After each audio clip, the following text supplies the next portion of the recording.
राजकारणात घोषणा अनेक होतात, पण दिलेला शब्द पाळणारे नेतृत्व मोजकेच असते.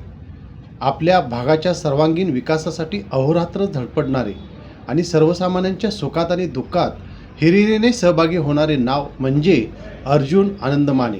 प्रभाग क्रमांक 5 महापालिका निवडणुकीच्या रणधुमाळीमध्ये ते प्रभाग क्रमांक 5मधून उमेदवार आहेत. त्यांचे वडील प्रसिद्ध उद्योजक आनंद माने आपल्यासोबत आहेत. नमस्कार सर. नमस्कार. TVNext मराठीमध्ये आपलं स्वागत आहे.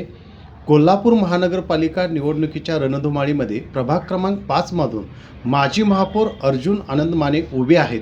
वडील म्हणून तुमचा मुलासाठी नेमका संकल्प काय असेल? नमस्कार. आपण आता उल्लेख केला तसं सामाजिक कार्याची परंपरा आमच्या घरामध्ये आहे. माझे वडील जे स्वातंत्र्य सैनिक, त्यानंतर मुंबई प्रांताचे आमदार व कोल्हापूरचे खासदार, तसेच अनुसूचित जाती जमाती आयुक्त भारत सरकार म्हणून काम केले होते. त्यांच्या पायावर पाय ठेवून खरं म्हणजे मी पण राजकारणात यायचं, पण तुम्ही व्यापार उद्योगामध्ये पडल्यामुळे मी राजकारणापासून जरी सक्रिय नसलो तरी मी कोल्हापूर महानगरपालिकेचं सगळ्यात पहिला स्वीकृत नगरसेवक म्हणून होण्याचा मान मला मिळाला होता. आणि तीच धुरा माझा मुलगा अर्जुन हा सांभाळत आहे. 2005 साली आलेल्या पुरामध्ये पासून त्याचं सामाजिक कार्याला सुरू झाले. तो स्वतः एक राष्ट्रीय जलतरणपटू आहे आणि त्यावेळेच्या पुरामध्ये बचाव कार्यामध्ये स्वतः पोहोच जाऊन लोकांना मदत केली. आणि त्याच वेळेला लोक म्हणायला लागली हा पुढं मग काहीतरी होऊ शकतो. आणि मग 2015च्या निवडणुकीमध्ये तो उभा राहिला. पहिल्याच प्रयत्नामध्ये भरघोस मतांनी तो निवडून आला आणि कमी वयातच 2 वर्षांनंतर त्याला उपमहापौर बनण्याचा मान मिळाला. खासदार श्रीमंत छत्रपती महाराज असतील, बंटी पाटील, मालोजीराजे, ऋतुराज यांचा कायम मार्गदर्शनाखाली त्यानं काम चालू ठेवलेलं आहे. महापुराच्या कालावधीमध्ये असेल, महापुराच्या कालावधीत तर ज्यांच्या घरात पाणी आलं त्या लोकांना आमच्या स्वतःच्या हॉटेलमध्ये नेऊन त्यानं ठेवलं होतं. इतकी त्यांच्याशी जवळीक निर्माण झालेली आहे.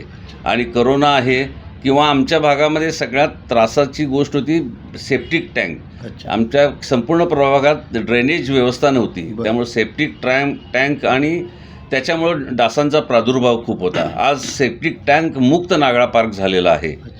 त्याचप्रमाणे बी टेन्यूर ही फार मोठी महसूलमधली समस्या आमच्या भागामध्ये होती. संपूर्ण प्रभागाचं बी टेन्यूर काढायचं सार्वजनिक काम सर्व लोकांना एकत्र घेऊन अर्जुननं केलं आणि त्यामध्ये यशसुद्धा मिळवलेलं आहे. त्यामुळे प्रभागातील सर्वच स्तरातील लोकांशी त्याचा संपर्क आहे. त्यामुळं लोकांच्याकडून वाढता पाठिंबा मला या ठिकाणी मिळत आहे. त्यामुळं मला लोकांच्या आशीर्वादानं तो येत्या 15 तारखेच्या निवडणुकीत नगरसेवक निवडून येईल याची मला खात्री आहे. नक्कीच काँग्रेसचे निष्ठावंत कार्यकर्ते, नेते म्हणून तुमच्याकडं पाहिलं जातं. कोल्हापूरमध्ये एक प्रसिद्ध उद्योजक म्हणून आनंद माने म्हणून एक ओळख आहे.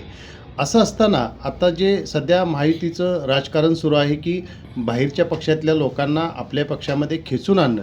तुम्ही एक प्रसिद्ध उद्योजक आहात, सामाजिक राजकीय क्षेत्रामध्ये तुमचं नाव खूप मोठं आहे आणि काँग्रेसचं निष्ठावंत म्हणून तुमच्याकडं पाहिलं जातं.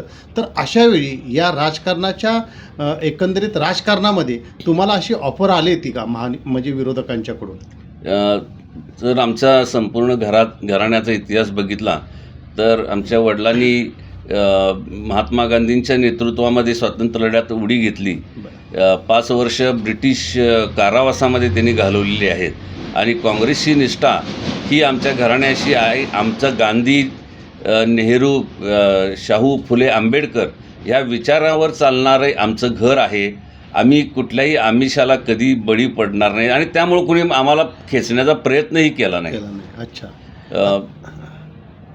कारण इंदिराजींच्या बरोबर आमचे वडील अगदीच जवळचे खासदार म्हणून काम केलेलं होतं. आणि आता राहुल जी असतील किंवा प्रियंका जी असतील त्यांनासुद्धा आमच्या वडिलांचे जे मी हे जुने दाखवल्याने त्यांनी आश्चर्य व्यक्त केलं. म्हणजे अगदी महात्मा गांधीपासून पंडित नेहरू, जवाहरलाल नेहरूपासून इंदिरा गांधीपासून जो काही प्रवास आहे काँग्रेसचा, त्या सगळ्या प्रवाहामध्ये तुमचं घराणं आहे. आणि नुकताच काँग्रेसनं जाहीरनामा प्रसिद्ध केला. विरोधकांचं असं म्हणणं आहे की सूर्य आणि चंद्र सोडला तर सगळंच देतो म्हणतायत. हे कसं शक्य आहे? कारण केंद्रात सत्ता महायुतीची, राज्यात सत्ता महायुतीची, आणि हे कुठून देणार? हा हास्यास्पद आणि कुचेष्टा केलेला जाहीरनामा आहे. तुम्ही पण जाहीरनाम्याच्या वेळेला तिथं व्यासपीठावरती होता. या जाहीरनाम्याबद्दल तुमचं काय मत आहे? मला या ठिकाणी खास उल्लेख करायचा आहे. कोल्हापूरच्या जनतेला त्यांनी दिलेली धमकी आहे. अच्छा. तुम्ही जर आम्हाला मतं नाही दिली तर केंद्रात आणि राज्यात आमची सत्ता आहे, आम्ही तुम्हाला निधी देणार नाही. म्हणजे तुम्ही जनतेचा निधी काढून घेणार, ही धमकी काँग्रेस पक्षाला नसून ही धमकी कोल्हापूरच्या जनतेला आहे, कोल्हापूरच्या नागरिकांना आहे. आणि जनता ह्या धमकीला भीक घालणार नाही. कोल्हापूरची जनता ही स्वाभिमानी आहे. अच्छा. ज्यांनी ही धमकी दिली त्यांना 16 तारखेला तोंडघशी पडावं लागेल याची मला खात्री आहे. अच्छा. सध्या महानगरपालिकेच्या राजकारणामध्ये प्रचाराचा धुळा प्रचंड आहे. तुमच्या प्रभाग क्रमांक 5मध्ये प्रचाराची यंत्रणा कशा पद्धतीनं राहते? अर्जुनची मित्रमंडळी आणि भागातील कार्यकर्ते आहेत आणि सर्वच नागरिकांनी आम्हाला पाठिंबा दिला आहे. प्रत्येकजण आपापल्या पद्धतीनं तोंडी प्रचार करत आहे. सगळ्यात महत्त्वाचं माउथ पब्लिसिटी. अच्छा. अनेक अपार्टमेंटमध्ये लोक स्वतःच मीटिंग घेऊन ठरवत आहेत की आपण काम केलेल्या लोकांना मत द्यायचं आहे. अच्छा. काळंबवाडी योजनेचं पाणी आणलं बंटी पाटील आणि काँग्रेस पक्षानं. ह्याच्याबद्दल कुणाचाच मत नाही. आज हसन मुश्रीफ म्हणतात की हे घाई गडबडीनं केलं, पण केलं ना. अच्छा. महत्त्वाचं आज आम्हाला पाणी, स्वच्छ पाणी मिळायला लागलेलं आहे. अच्छा. ही वस्तुस्थिती आहे. अच्छा. नेमकंच आता अवघे 5च दिवस उरलेले आहेत मतदानाला. 15 तारखेला मतदान होतं आहे. प्रभाग क्रमांक 5मधून तुमचे चिरंजीव अर्जुन आनंद माने हे आघाडीच्या प्रचारावरती आहेत आणि त्यांना प्रभाग क्रमांक 5मधून वाढता प्रतिसाद आहे. जाता जाता मतदारांना तुम्ही काय आवाहन कराल? नाही, काम करणारे लोक पाहावे. निधी कसा आणायचा हे आमचे खासदार छत्रपती शाहू आणि बंटी पाटील पाहतील. कारण विरोधी पक्ष आहे म्हणजे संपूर्ण शहर बक्काल झालं असं कधीच होत नाही. काम करणारी माणसं महत्त्वाची आहेत. आम्हाला ते निधी देतात, ते उपकार करत नाहीत. कोल्हापूरहून मोठ्या प्रमाणावर कर राज्य आणि केंद्र शासनाला दिला जातो, त्याचा वाटा मला ते देतात. राज्य सरकार कोल्हापूरला निधी देते म्हणजे काय उपकार करत नाही, याची जाण विरोधक म्हणजे सत्ताधाऱ्यांनी ठेवावी असे मला या ठिकाणी नमूद करायचं आहे. नक्कीच कोल्हापूरच्या महानगरपालिकेच्या प्रभाग क्रमांक 5 असेल किंवा कोल्हापूरच्या एकंदरीत महाविकास आघाडीचे जे काही उमेदवार आहेत, कशा पद्धतीनं महाविकास आघाडीचा निकाल समोर येईल असं वाटतं तुम्हाला? बहुमत तर नक्कीच होणार. अच्छा. काँग्रेस आणि शिवसेनेची जी महाविकास आघाडी आहे आणि त्या सर्वच डाव्या पक्षांनीसुद्धा या आघाडीला पाठिंबा दिलेला आहे. आज सर्वपक्षीय सभासुद्धा होत आहे मिरजकर तिकटीला. त्यानंतर सर्व विरोधकांची एकजूट ही सत्तेपर्यंत आमच्या आघाडीला नेईल याबद्दल मी आश्वस्त आहे. अच्छा. काँग्रेसचे निष्ठावंत नेते म्हणून उद्योजक आनंद माने यांच्याकडं पाहिलं जातं.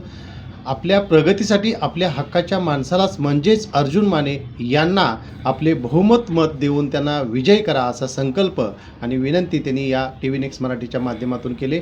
रोखठोक अशा पद्धतीचं त्यांनी संवाद TV नेक्स्ट मराठीसाठी साधलेला आहे. नक्कीच येणाऱ्या 15 तारखेला जे मतदार आहेत ते कशा पद्धतीचा कौल देतात हे आपण पाहणार आहोत. आपण TV नेक्स्ट मराठीच्या विजय भव या विशेष कार्यक्रमामध्ये सहभागी झाला त्याबद्दल खूप खूप धन्यवाद. नमस्ते.